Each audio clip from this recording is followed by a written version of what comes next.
गौरी निरंतर नारायण प्रियमनंतदारं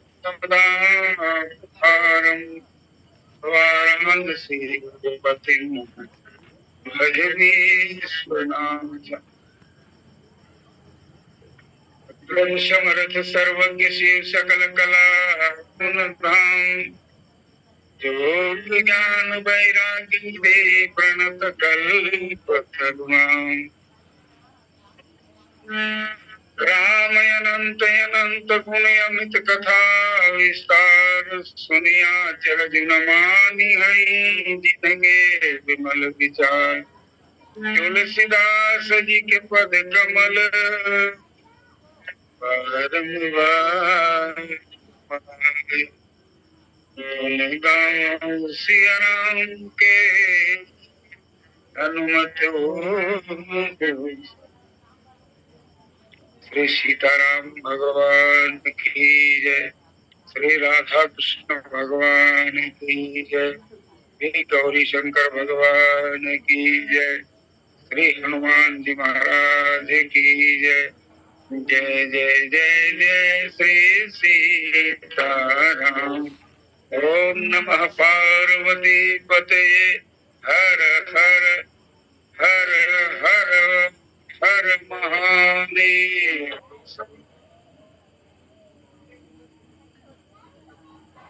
राम कथा अनुरागी आदरणीय सज्जन वृंद, मन परिष्करण ऑनलाइन लिंक में जुड़े हुए सब मेरे समादरणीय बंधु भाइयों बहनों और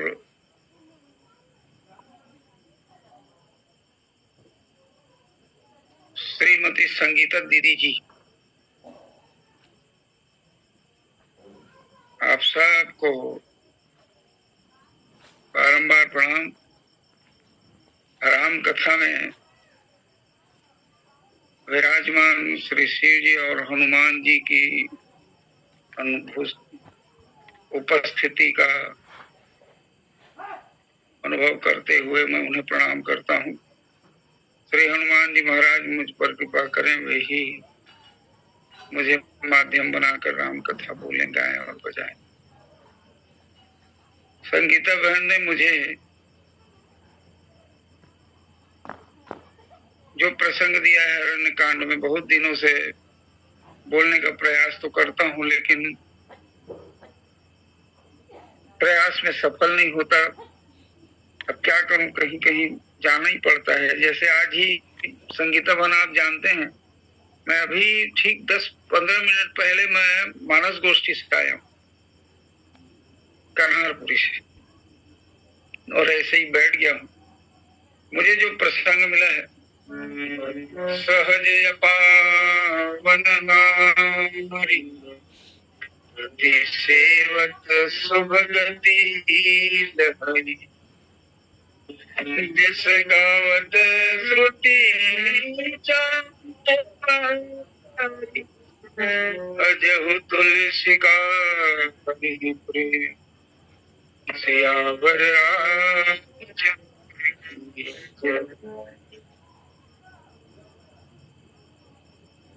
कथा प्रसंग से आप सब लोग भीगे हैं।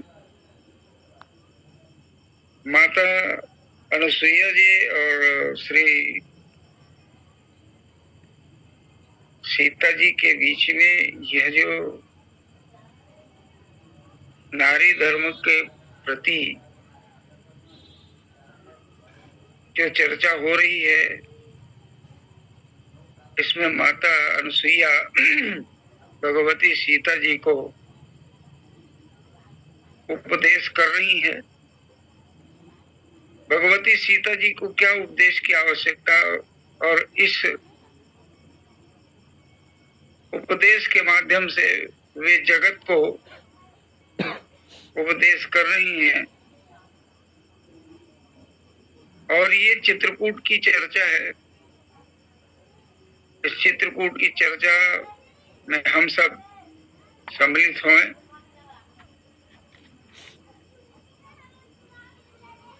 माता अनुसुईया जी कहती हैं कि सीते सहज अपावन नारी पति सेवत शुभगति ला। पति की सेवा करके शुभगति को प्राप्त होती है। सबसे पहले मैं निवेदन करना चाहूंगा कि कई लोग इस संबंध में, चूंकि मानस से जुड़ा हुआ हूं, मानस मंचों में जाता हूं, तो कई तरह के कुछ बोलते रहते हैं। भाई, रामचरितमानस इतना गहन है और इतना कठिन है, उसको समझना बड़ा कठिन, और इसमें बार बार विचार करना चाहिए। और मानस के हम सब लोग विद्यार्थी हैं, अध्येता हैं, ज्ञाता हैं, तो हमें मानस में जो बातें हैं उसको हम ठीक तरह से समझने का प्रयास करें। और नारी के लिए तो माता अनुसुईया जी कह रही हैं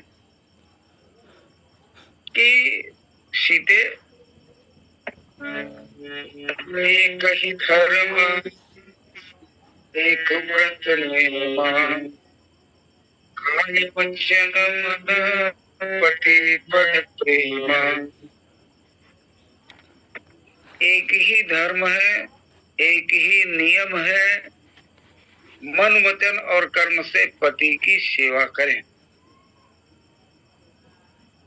गोस्वामी, मैं पहले ही और कहना चाहूंगा, गोस्वामी तुलसीदास जी जो पंक्ति रखते हैं अपने जितने भी ग्रंथ में,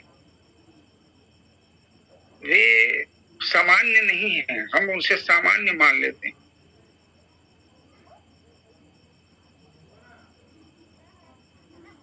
पति में परमेश्वर का दर्शन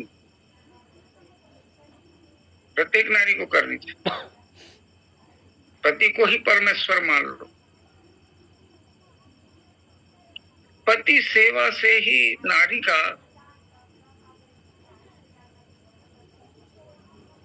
संपूर्ण रूप से उसका कल्याण होना है। अच्छा, कई लोग यह भी कहते हैं कि इनके मानस के विरोधी लोग कि ये नारी के संबंध में क्या लिख दिया है, नारी को अपावन कह दिया है। अरे, अपावन का तात्पर्य समझ तो लो, क्यों अपावन कहा है, कहे जा रहे हो, कुछ तो समझ लो। अपावन का तात्पर्य क्या है? तुम तो केवल अपावन का बस यही है, बिना नहाए तो उसको अपावन कह देते हैं। कहीं से घूर से आए, कटर से निकले तो उसको अपावन कह देते हैं। अरे भाई, अपावन का केवल एक ही तात्पर्य नहीं है। अच्छा, माताओं में ऋतुमती होने का, मासिक स्राव होने का, वो प्रकृति है, तो इसका मतलब ये तो नहीं है। अच्छा, उसके बाद में कुछ समय के बाद वह तो बंद हो जाता है, और कुछ समय के बाद 12-14 वर्ष में प्रारंभ होता है। तब क्या उन्हें पति की सेवा, पति का मतलब तात्पर्य आप समझेंगे, मैं प्रयास करूंगा ये पूरे बातें आप लोगों के बीच में, जैसी मुझे भगवान ने बुद्धि दी, गुरुदेव ने जो प्रेरित किया, हनुमान जी जो भी बोले, एक समय सीमा के पश्चात में तो वह बंद हो जाता है। तब अच्छा, नारी का सम्मान नहीं है, लोग कहते रहते हैं नारी को कम आका गया है। अरे नारी को हमारे देश में, हमारी भारतीय संस्कृति में और हमारे भारतीय दर्शन में सबसे ज्यादा सम्मान यदि किसी का है तो केवल और केवल नारी का। किसी भी धर्म ग्रंथ को उठाकर देख लीजिए। अच्छा, नारी को केवल गृह कार्य के लिए, अब तो लोग उनकी परिभाषा बदल के बोलने लग गए हैं, यानी गृहस्थ को संभालने के लिए नियुक्त किया गया है कि तुम केवल गृहस्थ। और गृहस्थ का काम छोटा मोटा है क्या? लोग स्वतंत्र, आज नारी सशक्तिकरण के कारण लोग स्वतंत्रता, अरे स्वतंत्रता का कारण, स्वतंत्रता का तात्पर्य भी तो समझ लें हम। क्या पहले नारी स्वतंत्र नहीं थी? और आज ये स्वतंत्रता के नाम पर स्वच्छंदता और उच्छृंखलता देखी जा रही है। यह भी है, इसकी ओर ध्यान क्यों नहीं जा रहा है समाज का? यानी नारी को गृहस्थ को संभालने के लिए कहा गया है। यह भी गृहस्थ संभालना बहुत कठिन काम है। और जितने भी सब बाहर के कठिन कार्य हैं वो पुरुषों के लिए है। काम करने जाना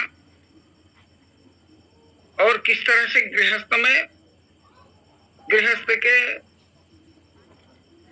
जो भी सामान है उसकी पूर्ति करना, यह पुरुष की जिम्मेदारी। इस काम के लिए पुरुष को नियुक्त किया गया है। इसका तात्पर्य यह नहीं लेना चाहिए कि नारी केवल घर तक ही सिमट कर रह जाए। आवश्यकता पड़ने पर वह पूर्ण स्वतंत्र है और सक्षम भी है नारी। मैं इस ओर नहीं जाना चाहूंगा। इतिहास में अनेक कार्य नारियों के द्वारा संपादित किए गए हैं और आज भी देखा जाता है। अभी जो सिंदूर ऑपरेशन हुआ है, ये कौन है? जो दो नारी हैं। आज वो भारत की शान है।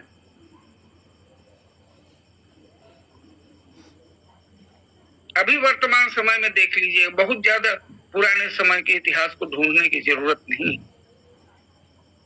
और मैं माताओं से भी ये निवेदन करना चाहूँ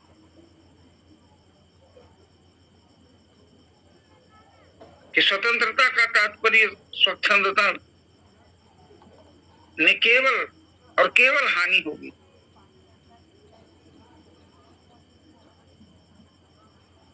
इसलिए स्वतंत्रता का तात्पर्य, जैसे हम भारत देश स्वतंत्र हो गए, तो भारत देश स्वतंत्र हो गए तो क्या मर्यादा को त्याग दें क्या? नहीं, हम स्वतंत्र हैं। जैसे अपने किराने की दुकान में या अपने सरकारी दुकान में जब जाते हैं राशन खरीदने के लिए, हम स्वतंत्र हैं। इसका मतलब जो सामने में खड़ा है उसको पीछे धकेल दें और सामने जाके खड़े हो जाए क्या? स्वतंत्रता का यही तात्पर्य है क्या? जो पुरुषों के लिए असंभव है, जो पुरुषों के लिए असंभव है, उसको माताएं, हमारी नारियां जो है कर दिखाई। और आज नारियां सभी कार्य करते दिखाई दे रहे हैं। सभी क्षेत्रों में उनका उत्कृष्ट योगदान। नारी जाति की बहुत मर्यादा रखने की बात यदि होती है तो हमारे ही भारतीय दर्शन में, हमारे ही भारतीय दर्शन में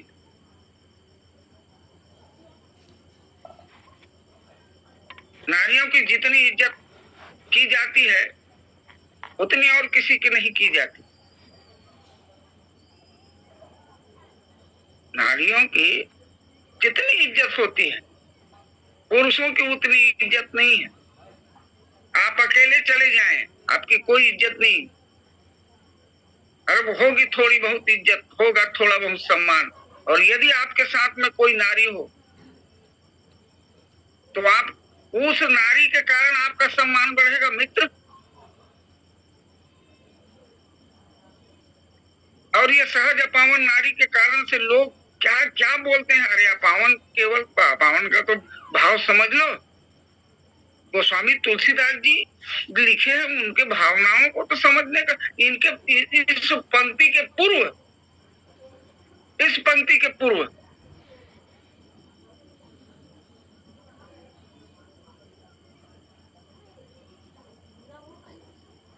चार प्रतिव्रता की चर्चा है। चार प्रतिव्रता। अच्छा, गोस्वामी तुलसीदास जी खुद लिखते हैं भाई कि जगत में चार प्रतिव्रता हैं। जग प्रतिव्रता चार विधि हैं। ऐसा ही तो है ना, चौपाई ऐसी तो है ना संगीता बहन। हाँ, ऐसे की मुड़िल डोलान हो नीत नहीं का हवे ना ऐसे ने। अच्छा, उत्तम, मध्यम और निकृष्ट और अधम। अधम, अच्छा इनके कार्य की भी चर्चा करें पहले। ये नारी, ये सहज अपावन नारी पर इन पंक्तियों को ध्यान देने की आवश्यकता है। उत्तम के अस बस मन माही, सपने हुआन पुरुष जगना। ठीक है, ये उत्तम। और मध्यम के मध्यम नारी के संबंध में, मध्यम स्त्री के संबंध में क्या कहा गया है? मध्यम परपति देखें कैसे, भ्राता पिता पुत्र।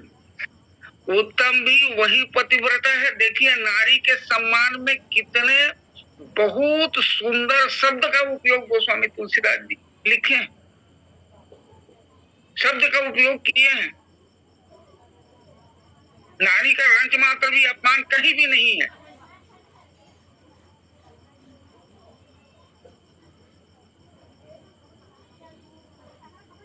और चलो, ये उत्तम पतिव्रता है, मध्यम पतिव्रता है, और निकृष्ट जिसको कहते हैं, निकृष्ट मतलब समझ रहे हैं ना, निकृष्ट माने गिरे पड़े, उसको भी पतिव्रता के रूप में कहा गया है। चार विधि है ना, जग पतिव्रता कहा है। जो निकृष्ट है उसको भी पतिव्रता कहे गोस्वामी तुलसीदास जी महाराज, नहीं तो और कुछ नहीं कह सकते थे। उसको बच्चलन नहीं कह सकते थे क्या? गोस्वामी तुलसीदास जी के पास शब्द की कमी थी कि स्याही की कमी थी?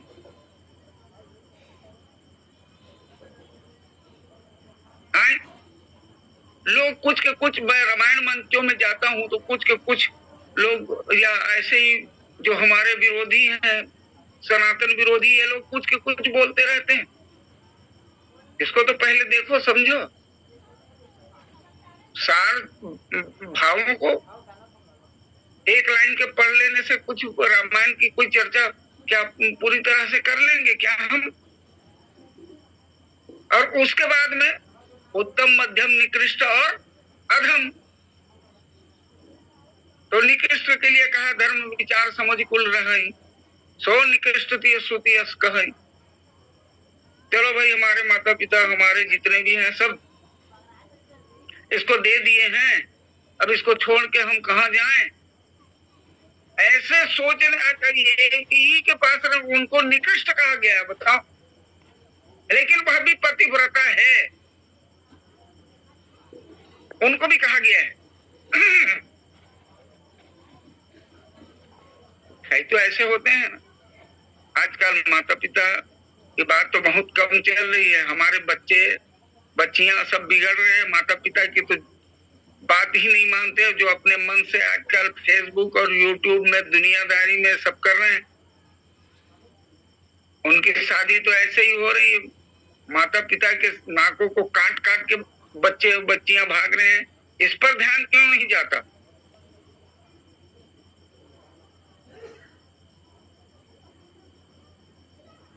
और अधम पतिव्रता, ये भी पतिव्रता है, 4 विधि है। सीधी बात मैं नहीं कह रहा हूँ, गोस्वामी तुलसीदास जी की पंक्ति कह रही है।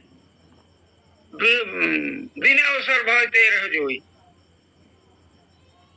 जाने वधम नारी गति सोई, है ना?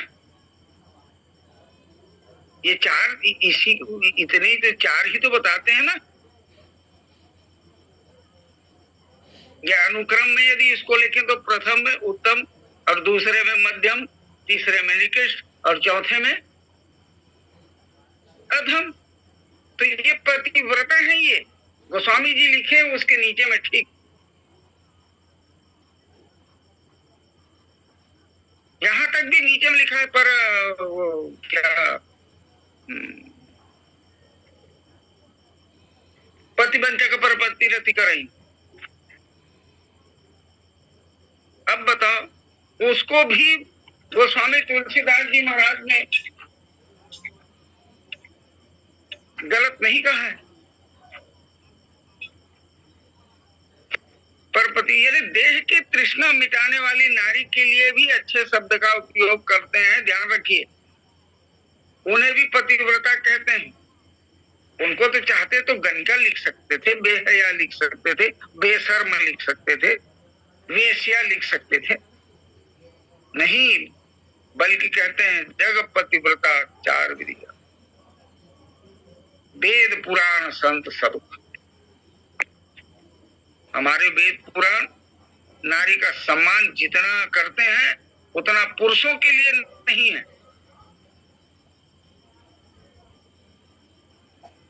नारी सोने हीरे के बराबर, कि बक्से में, फिर बक्से के अंदर मोर, लाकर में, लाकर के अंदर, और फिर पोटली में उसको रखे जाते हैं। सोने के समान, हीरे के समान कीमती वस्तु। लेकिन कुछ लोग अपावन शब्द के लिए अनर्गल प्रलाप करते रहते हैं। अरे भाई, अपावन का तात्पर्य, आइए इस पर विचार कर। पावन मने पवित्र, अपावन मने अपवित्र। पावन कब है? किसी भी वस्तु को, या हम पावन कब है? हम गंदे स्थान में न जाएं। जैसे घूर में चले गए, गटर में चले गए, शौच आदि करके आए, तो हम पावन हैं क्या? अपावन है ना।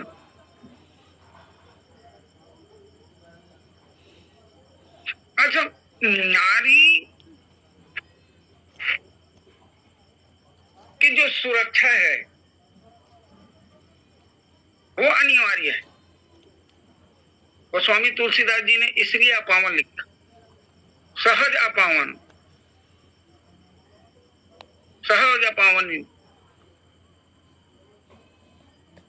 किसी भी वस्तु की सुरक्षा न करें आप, किसी भी वस्तु की सुरक्षा न करें तो उसको क्या कहेंगे आप? कुछ समय के बाद में वो क्या हो जाएगी? वो कोई वस्तु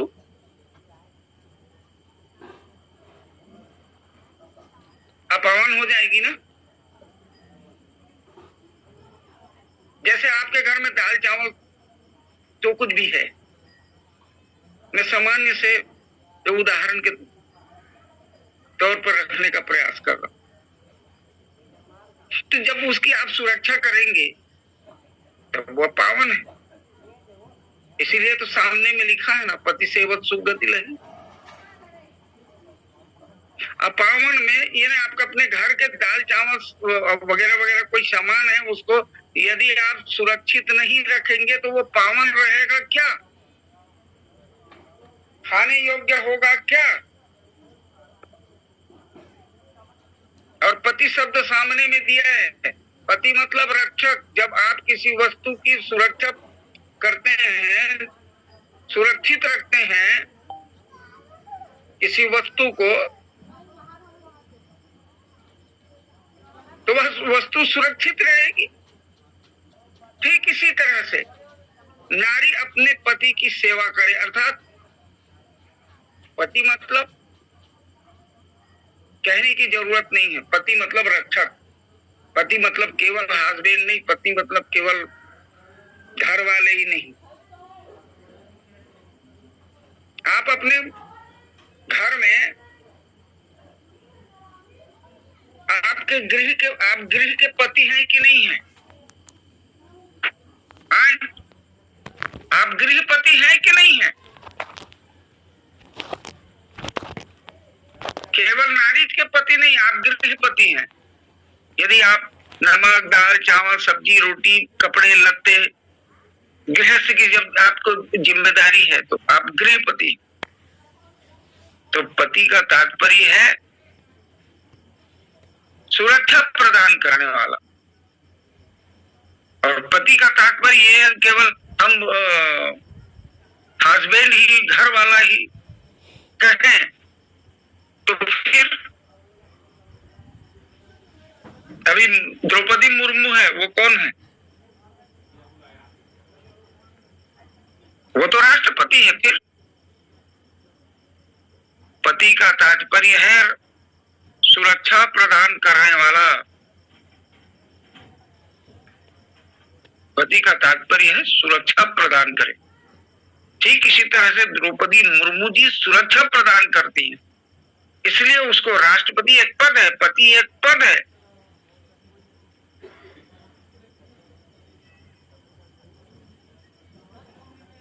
पति की सुरक्षा में रहे तो वह सुरक्षित रहे, वह पावन रहे। और अपावन, वो सदैव अपम सहज अपावनी कहने का मतलब क्या है? कि सहज में असुरक्षित है, सहज में असुरक्षित है,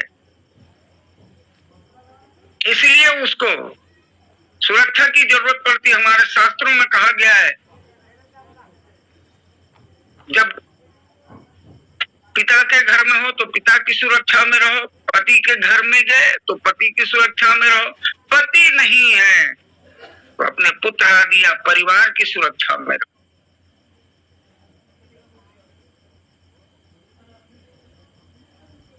और यदि आपके कोई रक्षा करने वाले कोई नहीं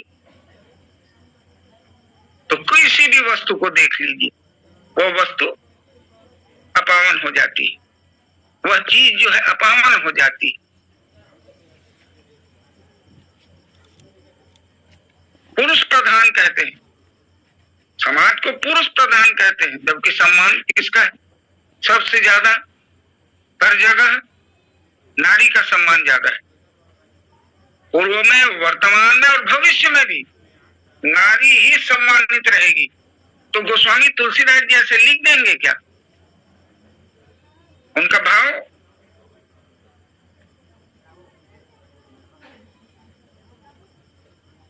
माता अहिल्या जी कहती हैं, माता अहिल्या जी कहती हैं, क्या कहती हैं? मैं नारी अपावन प्रभु जग पावन रावण रिपुजन सुखदाई। अच्छा, अधम कहने का तात्पर्य क्या समझ रहे हैं? माता सबरी कितनी निश्चल और कितनी पवित्र है, वह कहती है अधम ते अधम, अधम अति नारी। वहां का भाव अलग है, उनके कहने का भाव अलग है। सहज अपावन नारी कहने का तात्पर्य है कि नारी जो है असुरक्षित है, उसको सुरक्षा की आवश्यकता है, वह पति की सुरक्षा में सदैव रहे, ये उनका तात्पर्य है।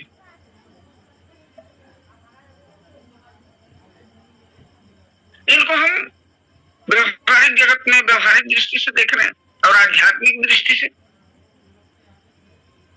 यदि हम देखने का प्रयास करें तो हम रामचरितमानस की पंक्ति से ही देखने का हम प्रयास करें तो जल्दी जल्दी कर रहे हैं हम, क्योंकि हमारे पास समय बहुत कम।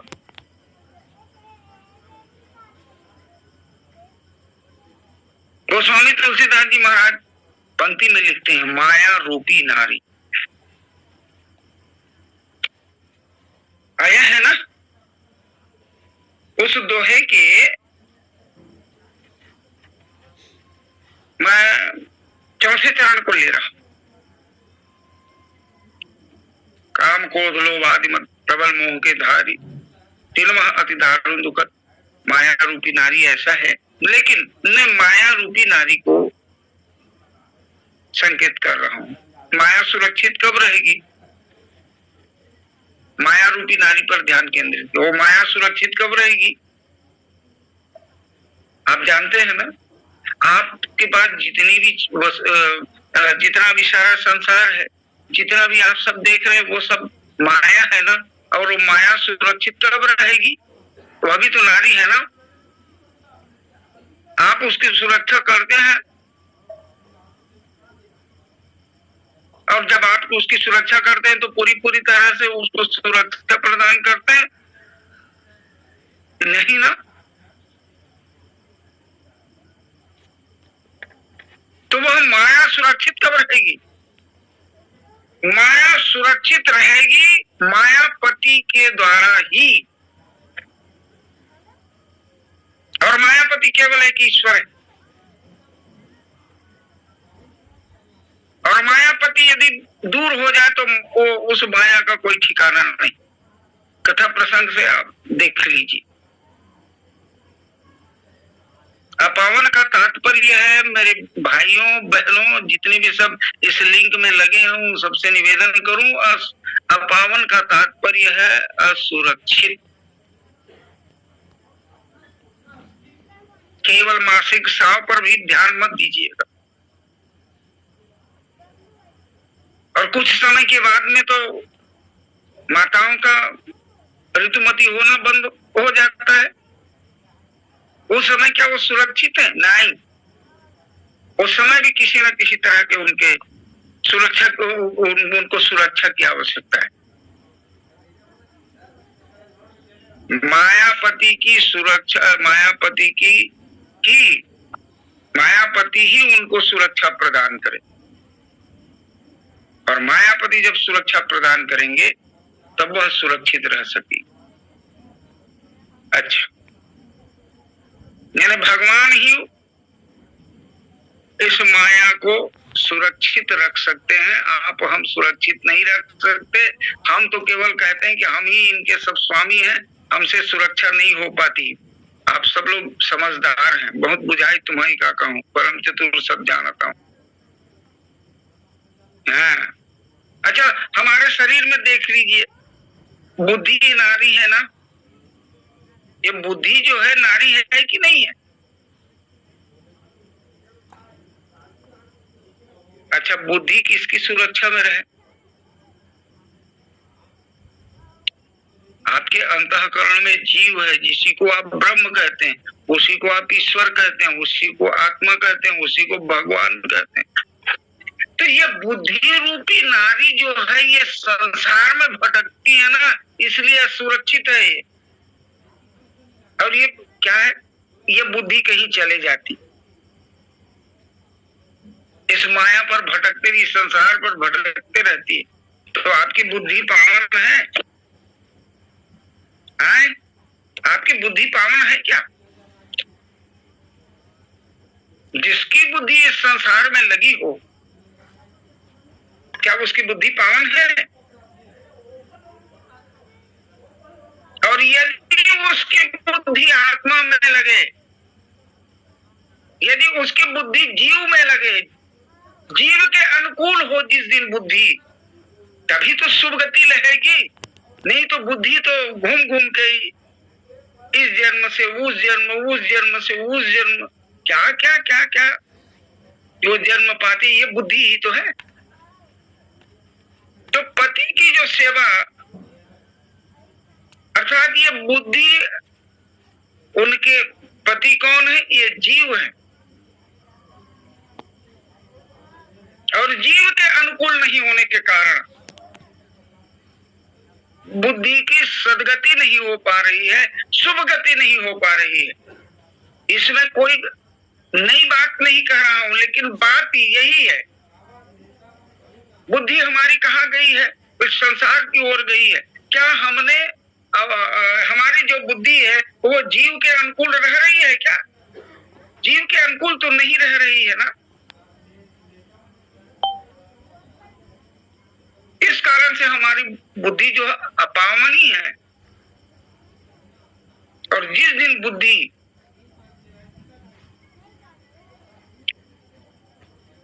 जीव के अनुकूल हो जाए उस दिन मुक्ति हो जाएगी, शुभ गति मिल जाएगी उसको। पर ये बुद्धि तो जीव के अनुकूल नहीं। इसे ही माता अनुसुईया जो है, अच्छा एक अब कथा प्रसंग तो इसमें बहुत सारे लगेंगे संगीता बहन, लेकिन एक पति बनाने के लिए चली थी शूर्पणखा, पति बनाने के लिए। तो ये पति कैसे पति बनाना चाह रही थी? ये पति बनाने के लिए चली।